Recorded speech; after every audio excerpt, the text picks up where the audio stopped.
Another way we can monitor how we're doing is to think about a stress thermometer. So, in the stress thermometer, we have these different colors that represent different levels of stress. And so, it's helpful to know what you're like in the different levels. So, for example, green might mean lots of extra battery, maybe being on vacation even.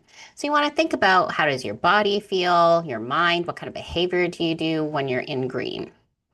Yellow is demanding but sustainable. So lots of people are not aiming for green. They can aim for yellow. We might be doing demanding things, but it's at a level that we can keep going. And so again, helpful to know how do you feel?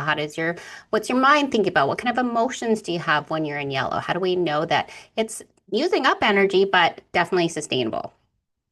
Orange is really helpful to know because it's demanding and unsustainable. We can go into orange for short periods of time, but if you stay there for too long, we will end up in red, we'll end up in crisis. And so this can be an early warning sign if we can figure out what we're like in orange. So, for example, I start getting headaches when I'm in orange. I start getting tension in my shoulders and my arms. These are early warning signs that I'm heading into stress. And so it's really, again, helpful to know what your body signals are, how you feel, what kind of behavior do you have. I start skipping my recharging activities. That's a really good sign I'm in orange.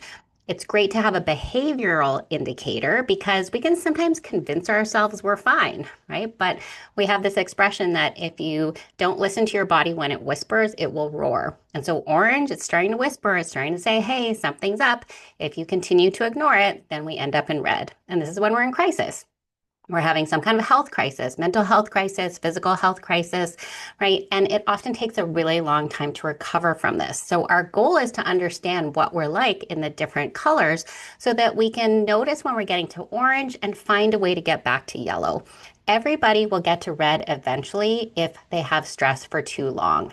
Where that level is can be different for different people, but it is inevitable. You can't just keep being under stress forever. Something will give. And so these are some common stress signs. You can use the handout to look through these and to start to notice what you're like in the different colors. You can also use the app, the journal feature, to note what you're like in the different colors to remind yourself, right, to go back and check this out so that you can have that early warning system.